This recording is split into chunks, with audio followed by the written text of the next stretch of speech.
Hello दोस्तों, स्वागत है आप सभी का मेरे इस यूट्यूब चैनल बेसिक नॉलेज में, जहाँ कि आज हम क्लाइमेट के बारे में जानेंगे। हमारे क्लाइमेट में क्या क्या चीज़ें होती हैं, मतलब क्या क्या चीज़ें से मिल के हमारा क्लाइमेट बना होता है।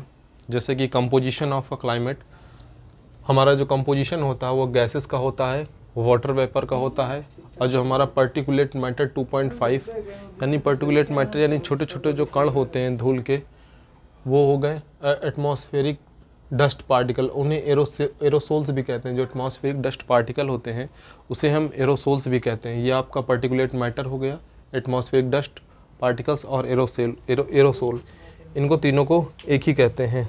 ठीक है। और देखिए जो हमारी गैसेस में आ जाती है हमारे कंपोजिशन में, क्लाइमेट में गैसेस हमारी हो जैसे कि हो जाती हैं nitrogen, oxygen, argon, carbon dioxide, ये हो जाती है हमारी गैसेस जो एटमॉस्फेयर में हमारी पाई जाती हैं। जैसे हमारा जो CO2 हो गया, ये हमारा ग्रीन हाउस गैस भी है। ये हमारा ग्रीन हाउस गैस है। ग्रीन हाउस गैस का काम क्या होता है, जो हमारी जैसे सनरेज आई, जो सनरेज आती हैं तो हमारी ग्रीन हाउस गैस की वजह से जो हमारी अर्थ है वो गर्म है। अगर ग्रीन हाउस गैस ना होती तो हमारी जो अर्थ है वो पूरी ठंडी पड़ी होती, क्योंकि जो ग्रीन हाउस गैस काम करती है कि जब सनरेज अंदर आती है तो ओपन विंडो काम करती है, और जब सनरेज बाहर जाती है तो क्लोज विंडो काम करती है। ये जो इसीलिए ये ग्रीन हाउस गैस हो गई हमारी CO2, नाइट्रोजन हो गई, ऑक्सीजन हो गई, आर्गन हो गई और कार्बन डाइऑक्साइड हो गई। अगर हमारी अर्थ में कार्बन डाइऑक्साइड ना होती तो क्या होता, देख लीजिए, फैक्ट है, बता रहा हूँ। हमारी जो अर्थ है, absence of CO2 makes our अर्थ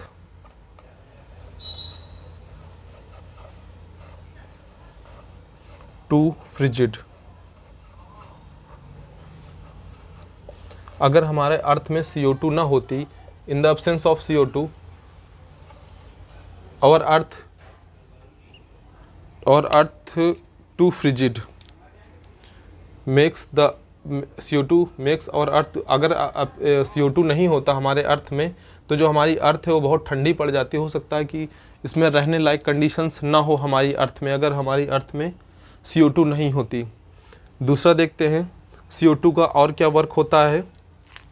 जैसे कि CO2 हमारा, आपको पता होगा, photosynthesis,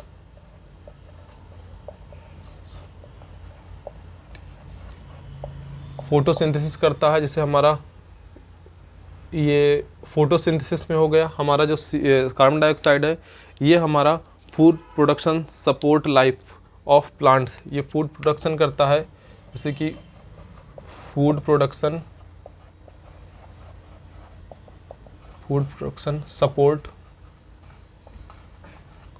support plant life.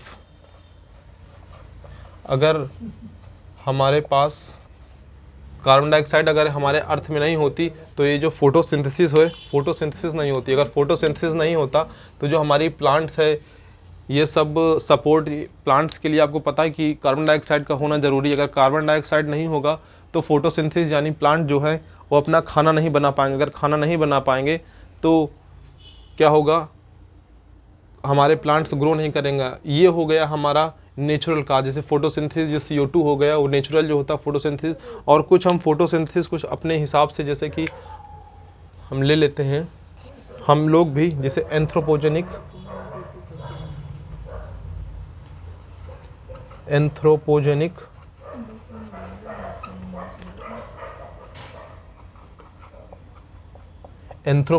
Emission. Anthropogenic emission means होता है जो मैन मेड इमिशन करता है, उसे हम एंथ्रोपोजेनिक इमिशन करते हैं। जैसे कि हम लोग आग जलाते हैं, फॉसिल फ्यूल बर्न करते हैं, कार हो गया, diesel car, petrol car, natural gas, ये और चीज़ें जो बर्न करते हैं फॉसिल फ्यूल, वो हमारा सारी एंथ्रोपोजेनिक इमिशन में आता है। यानी ये नेचर द्वारा कॉज नहीं किया जाता है, ये मैन मेड कॉज होता है।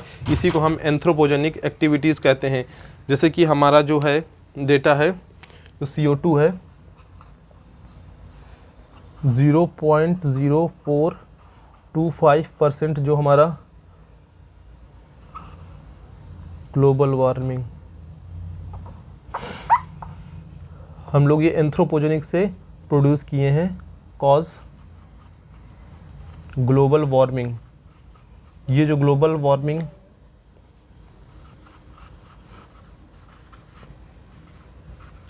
ये हमारा एंथ्रोपोजेनिक एक्टिविटीज़ से ये हमारा जो है CO2 प्रोड्यूस हुआ है इतना। और ये जो हमारा फोटोसिंथेसिस हो गया, कार्बन डाइऑक्साइड हो गया, जो हमारी कार्बन डाइऑक्साइड का काम क्या होता है, जैसे कि अब हमारी ये सन है, ये देख लीजिए हमारा ये सन है, ये हमारा हो गया सन। जब सन रेज अर्थ में पड़ती हैं, ये हो गया हमारा अर्थ, ये हो गया हमारा अर्थ। जब सन रेज हमारी अर्थ में पड़ती हैं तो क्या होता है, जो CO2 क्या करता है, ग्रीन हाउस गैस है, तो CO2 जैसे ये रेज पड़ती है अर्थ में तो ये रेज अर्थ तक पहुंच गई, ठीक है, शॉर्ट वेव रेडिएशन की फॉर्म में ये अर्थ पे पहुंच गई। अब अर्थ हो गई हीट। शाम के समय आपको पता होगा बहुत गर्मी होती है, क्यों होती है, क्योंकि लॉन्ग वेव रेडिएशन जो है अर्थ इमिट करती है बाहर की तरफ, लेकिन बाहर हमारे पास क्या है, CO2 का कवर है। ये मान लीजिए एक CO2 का एटमॉस्फेयर, इसमें CO2 भी है। तो इसकी वजह से क्या होता है कि जो हमारी जो वेव हैं, लॉन्ग वेव रेडिएशन, ये मैं ब्लैक से लॉन्ग वेव रेडिएशन कर रहा हूँ, ये लॉन्ग वेव रेडिएशन क्या होता है, CO2 की वजह से ये जो हीट है वो बाहर नहीं जाने देती, एटमॉस्फेयर से बाहर नहीं जाने देती है। लेकिन ये जो इनकमिंग सोलर रेडिएशन है ये आ जाती हैं, ये जैसे कि यहाँ पर ये बाहर जाती हैं, ये आ जाती हैं, हीट इंटर तो कर जाती है, ये हीट जो है वो इंटर कर जाती है लेकिन बाहर नहीं जा पाती है, क्योंकि जब ये बाहर जाती है तो ये क्लोज विंडो काम करती है। जो CO2 है, एक बात याद रखिए, जो CO2 है जब ये बाहर जाती है, अर्थ से बाहर जाती है तो ये क्लोज विंडो काम करती है। जब ये अंदर आती है CO2, जब सनरेज अंदर आती हैं यानी अर्थ की तरफ आती हैं तो CO2 जो है ओपन विंडो काम करती है, और जब CO2 बाहर जाती है, एटमॉस्फेयर से बाहर जाती है, तो ये क्लोज विंडो काम करती है। अब आपको पता हो, इसी वजह से जो हमारी अर्थ है वो हमारी अर्थ इतनी गर्म है, क्योंकि CO2 है, वो CO2 काम करती है कि जो हमारी इनकमिंग सोलर रेडिएशन है, जो सोलर से रेडिएशन आ रही हैं, वो उनको जब आती हैं तो ओपन विंडो काम करती हैं, जब वो जाती हैं तो क्लोज विंडो काम करती हैं। तो इस वजह से जो गर्मी है वो बाहर नहीं निकल पाती है, गर्मी बाहर नहीं निकल पाती, इसी वजह से जो हमारी अर्थ है वो हीट है और ग्लोबल वार्मिंग कॉज कर रही। जैसे कि हमारा एंथ्रोपोजेनिक हो गया, ये हम ह्यूमन कॉज है, ये फोटोसिंथेसिस, ठीक है, ये ग्रीन हाउस गैसेज जो नेचर के थ्रू है।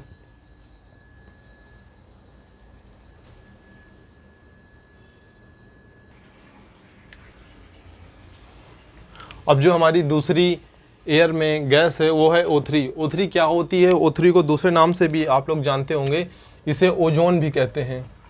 आपको पता है जो ओजोन है हमारी कहाँ पाई जाती है, ओजोन हमारी स्ट्रेटोस्फीयर में पाई जाती है। और ओजोन का काम क्या होता है आपको पता है, जो ओजोन है, ओजोन जो इंफ्रारेड रेडिएशन, UV रेडिएशन जो आ रही होती हैं, उनको जो ख़राब रेडिएशन होता है उनको बैक कर देता है या रिफ्लेक्ट कर देता है फिर से दोबारा एटमॉस्फेयर में। इसी वजह से ओजोन जो है हमारे लिए इम्पॉर्टेंट होता है। ओजोन हमारा कहाँ पाया जाता है, ओजोन हमारा स्ट्रेटोस्फीयर में पाया जाता है। आपको अब याद रखिएगा, स्ट्रेटोस्फीयर, बहुत बारी क्वेश्चन आया UPPCS में कि ओजोन कहाँ पाया जाता है, ओजोन हमारा स्ट्रेटोस्फीयर में पाया जाता है, स्ट्रेटोस्फीयर में। और अगर यही स्ट्रेटोस्फीयर में अगर पूछे स्ट्रेटोस्फीयर में कहाँ पाया जाता है, तो इसको कह सकते हैं कि लोअर स्ट्रेटोस्फीयर में, लोअर स्ट्रेटोस्फीयर। हमारी जो ओजोन है वो स्ट्रेटोस्फीयर में भी, जैसे कि ये स्ट्रेटोस्फीयर हो गई, ये पूरा ये हमारा हो जाता है लोअर स्ट्रेटोस्फीयर, ये हो जाता अपर स्ट्रेटोस्फीयर, ये हो जाता लोअर स्ट्रेटोस्फीयर, लोअर L है द लोअर स्ट्रेटोस्फीयर। तो ये जो लोअर स्ट्रेटोस्फीयर में जो हमारी ओजोन है वो पाई जाती है। अगर ये जो UV रेडिएशन जो आती हैं इनको ये ब्लॉक कर देती है, तो हमारी जो UV रेडिएशन से जो हमारी होने वाली बीमारियां हैं, जैसे हम कैंसर है, स्किन कैंसर हो गया, और जो बीमारियां हैं वो सब नहीं होती हैं ओजोन की वजह से। यही ओजोन अगर हमारा कहाँ आ जाए, ट्रोपोस्फियर में आ जाए, अगर यही ओजोन हमारा ट्रोपोस्फियर में आ जाता है ट्रोपोस्फियर में अगर ओजोन आ जाएगा तो ये बैड ओजोन हो जाएगी। जैसे हमारी बैड ओजोन कहेंगे, बैड ओजोन हमारी, अगर यही ओजोन हमारी ट्रोपोस्फियर में आ जाती है, ट्रोपोस्फियर, तो ये हमारी बैड ओजोन हो जा बैड ओजोन हो जाएगी अगर ट्रोपोस्फियर, क्योंकि हमारे एटमॉस्फेयर में आ जाएगी। अगर ये हमारे एटमॉस्फेयर में आ जाएगी तो इसकी वजह से अगर हम सांस लेंगे तो ये हमारी O3 जो है सांस के अंदर चली जाएगी। इसी वजह से ये बैड ओजोन कही जाएगी अगर ये ट्रोपोस्फियर में आ जाएगी। इसकी रहती कहाँ है, ये लोअर स्ट्रेटोस्फियर में रहती है, और यूवी जो रेडिएशन होता है उसको ये रिफ्लेक्ट बैक कर देती है या ब्लॉक कर देती है। क्या काम करती है? Block UV radiation. जो यूवी रेडिएशन है सन से आ रही होती हैं उनको ये ब्लॉक कर देती है। कौन सी गैस ब्लॉक कर देती है? O3, ओजोन जो है वो ब्लॉक कर देती है। ठीक है। अब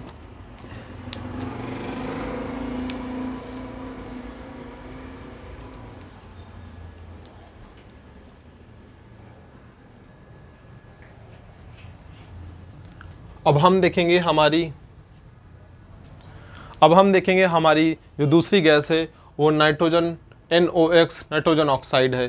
ठीक है। नाइट्रोजन ऑक्साइड कहाँ से रिलीज़ होती है? जैसे वेहिकुलर इमिशन हो गया, जब हमारी गाड़ी चलती है तो नाइट्रोजन निकलता है, नाइट्रोजन ऑक्साइड। ठीक है। जिससे हमारी गाड़ी चलती है, कार्बन मोनोऑक्साइड हो गया, नाइट्रोजन ऑक्साइड हो गया। बायोमास बर्निंग, जैसे कि आपका बायोमास है उसको हम जलाते हैं, जैसे कि हमारा काऊ डंक वेस्ट हो गया, और ये बायोमास में जो चीज़ें भी आती हैं उनको हम जब बर्न करते हैं, या लकड़ी हो गई, ये सब बर्न करते हैं तो वो भी कार्बन नाइट्रोजन मोनोऑक्साइड रिलीज़ करता है। एक्सेसिव यूज़ ऑफ फर्टिलाइज़र, ये जब हम फर्टिलाइज़र ज़्यादा यूज़ करते हैं,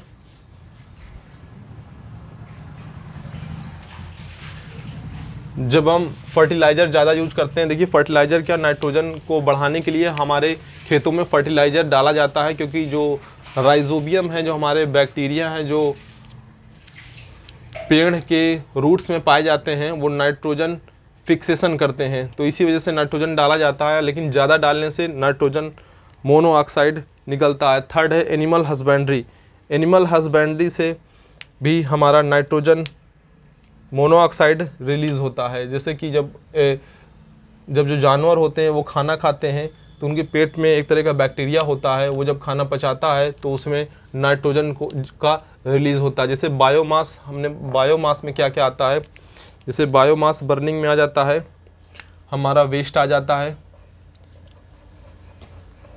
वेस्ट हो गया हमारा, फॉरेस्ट फायर हो गया,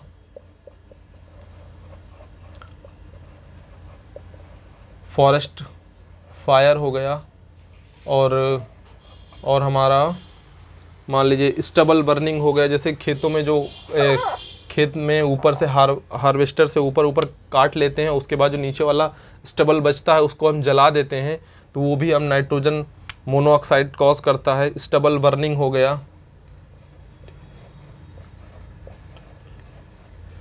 स्टबल बर्निंग, ये जो सारे 3 कॉजेज़ हैं ये भी हमारा नाइट्रोजन मोनोऑक्साइड रिलीज़ करते हैं। ये सब चीज़ों में हमारा नाइट्रोजन मोनोऑक्साइड रिलीज़ होता है। और ये नाइट्रोजन मोनोऑक्साइड जब हमारे सन के कांटेक्ट में आता है, ये हमारे जब सन के कांटेक्ट में आता है तो क्या हो जाता है,